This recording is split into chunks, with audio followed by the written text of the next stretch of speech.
महाभारत के युद्ध के बाद भगवान श्री कृष्ण और अर्जुन द्वारका लौट रहे थे, पर इस बार रथ को भगवान ने नहीं, अर्जुन ने स्वयं चलाया।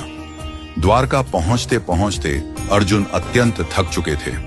अर्जुन अतिथि गृह में चले गए और गहरी निद्रा में लीन हो गए।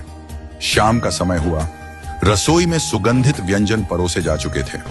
रुक्मिणी जी ने प्रेम पूर्वक भगवान को भोजन परोसना प्रारंभ किया और कहा, प्रभु भोजन आरंभ कीजिए।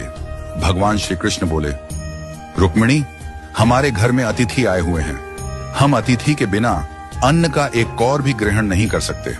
रुक्मिणी जी बोली, आप आरंभ कीजिए प्रभु, मैं अर्जुन को बुला लाती हूं।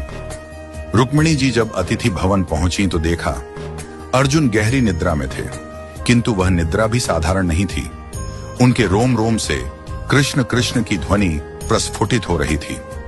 उनके पूरे शरीर से ऐसा प्रतीत हो रहा था मानो हर कोशिका भगवान का नाम जप रही हो। रुक्मिणी जी उन्हें जगाना भूल गईं। उनके नेत्र नम हो गए।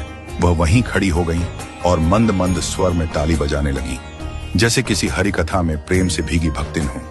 उधर भगवान श्री कृष्ण ने नारद जी से कहा, नारद, देखो तो सही, भोग ठंडा हो रहा है, कोई अर्जुन को बुलाकर लाए भी या नहीं। नारद जी तुरंत वीणा लेकर अतिथि भवन पहुंचे। उन्होंने वहां का दृश्य देखा तो स्तब्ध रह गए। अर्जुन का रोम रोम कीर्तन कर रहा था, रुक्मिणी जी ताली बजा रही थी। नारद जी को दिव्य प्रेम का साक्षात्कार हुआ। वे भी अर्जुन को जगाना भूल गए और वहीं बैठकर अपनी वीणा पर गोविंद गोविंद का मधुर कीर्तन करने लगे। अब उधर सत्यभामा जी ने प्रभु से कहा, प्रभु भोग ठंडा हो रहा है, आप तो भोजन प्रारंभ करिए।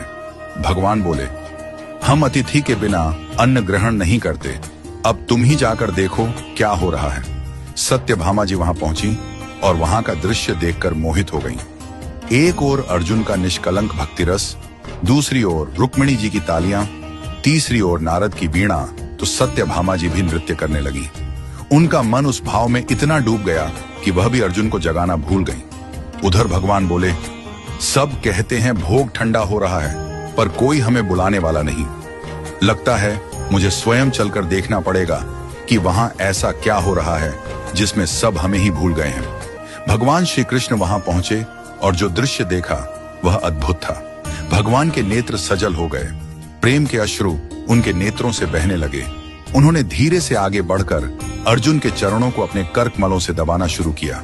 जैसे ही भगवान के अश्रु अर्जुन के चरणों पर गिरे, अर्जुन चौंक कर उठे। वो बोले, प्रभु, यह आप क्या कर रहे हैं? आप मेरे चरण दबा रहे हैं। भगवान ने मुस्कुराकर कहा, अर्जुन, तुमने मुझे अपने रोम रोम में बसा लिया है। तुम्हारा हर कण मेरा नाम जपता है। जो मुझे इतना प्रेम करता है वह मेरे लिए सबसे प्रिय होता है। जो भक्ति न दिखावे की हो, न प्रयत्न की, जो भक्ति स्वाभाविक हो, जो भक्ति सांसों में बसी हो, जो प्रेम